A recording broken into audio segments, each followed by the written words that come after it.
Hello everyone, कैसे हैं आप सभी लोग। आई होप कि सभी लोग अच्छे होंगे और अपनी प्रिपरेशन में लगे होंगे और सबकी प्रिपरेशन भी काफ़ी अच्छी चल रही होगी। तो आज की वीडियो में हम बात करेंगे रिज़ल्ट के बारे में, क्योंकि हमारा 2025 का रिज़ल्ट रखा हुआ है और 2026 के एग्ज़ाम के बारे में। तो पहली चीज़ जो रिज़ल्ट की बताऊँ, मैंने एक चैनल को फॉलो किया था, मतलब मैंने चैनल शुरू किया था उससे पहले प्रिपरेशन स्टार्ट की थी और उसी के टाइम मान लो स्टेनो प्रेप करके एक चैनल है, ठीक है।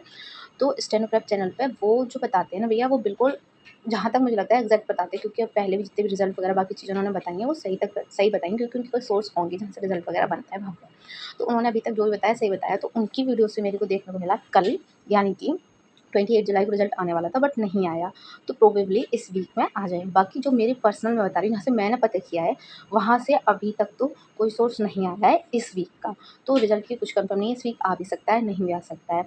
तो रिजल्ट की चिंता छोड़ के आप सीधे-सीधे अपनी तैयारी में लग जाइए। अब बात करते हैं जो मतलब 2026 के लिए प्रिपेयर कर रहे हैं, पहले उनकी बात करते हैं, फिर करेंगे जो 2027 के लिए करेंगे। तो 2026 वालों के लिए एग्ज़ाम सीधी-सीधी बात है, 1 महीने पहले नोटिफ़िकेशन आता है, अभी तक आया नहीं। तो एग्ज़ाम सितंबर में तो जा ही रहा है और आपने अगर कैलेंडर भी चेक किया होगा तो उसमें भी उन्होंने डेट बदल के जून जुलाई से अगस्त सितंबर कर दी है। तो एग्ज़ाम सितंबर में तो जा रहा है, इतना तो श्योरिटी है। तो अभी आपके पास 1 महीना और है, अच्छे से प्रैक्टिस कीजिए, मॉक्स कीजिए, जितने हो सके मॉक्स कीजिए, उनका एनालाइज़ करें और उससे जो भी आपकी मिस्टेक्स हैं उसको इम्प्रूव कर लें। तो यहाँ से आपको बहुत इम्प्रूवमेंट देखने को मिलेगा अपने मार्क्स में। और एंड टाइम में कभी-कभी होता है कि मार्क्स कम भी हो जाते हैं, तो इस चीज़ को लेकर मतलब डरना नहीं है या फिर डिमोटिवेट नहीं होना कि अरे यार मार्क्स कम हो गए, क्या हुआ, कुछ नहीं होगा, जो होगा अच्छा होगा, ठीक है। अब बात करते हैं जो लोग तैयारी कर रहे हैं 2027 के लिए। तो अगर वो लोग ये सोच रहे हैं कि हम 2026 वाला एग्ज़ाम दे देते हो जाएगा, देखो 1 महीना है, 1 से डेढ़ महीना होगा, इतने में तो कुछ नहीं होता। लेकिन if you want to do तो आप कर सकते हैं। जीके के लिए सारे वन शॉट्स कवर कर लो, ठीक है। और इंग्लिश के लिए रानी मैम के 60 रूल कर लो या फिर ए टू ज़ेड वाली उनकी प्लेलिस्ट है वो देख लो। और रही बात रीज़निंग की, तो रीज़निंग पे आप किसी भी यूट्यूब मतलब किसी भी टीचर की वीडियो देखेंगे ना तो आपको समझ में आ जाएगा। तो टॉपिक वाइज़ आप डाल के कि हाँ, हाँ, ये ऐसे-ऐसे टॉपिक पढ़ना है, तो उससे आप कंप्लीट कर सकते हो। बट फिर भी मैं ये कहूँगी कि 1 महीना बहुत कम होता है, तो आप अच्छे से प्रॉपर बैच ले लीजिए और बैच से फिर मतलब पढ़ाई अपनी स्टार्ट कर दीजिए। और अगर कोई बैच नहीं ले पा रहा है तो ये आप यूट्यूब से भी कर सकते हैं। रानी मैम का बैच इंग्लिश के लिए बता रही हूँ, रानी मैम का बैच और रानी मैम की यूट्यूब में कोई भी अंतर नहीं लगता मेरे को, क्योंकि मैंने बैच और यूट्यूब दोनों से पढ़ रखा है।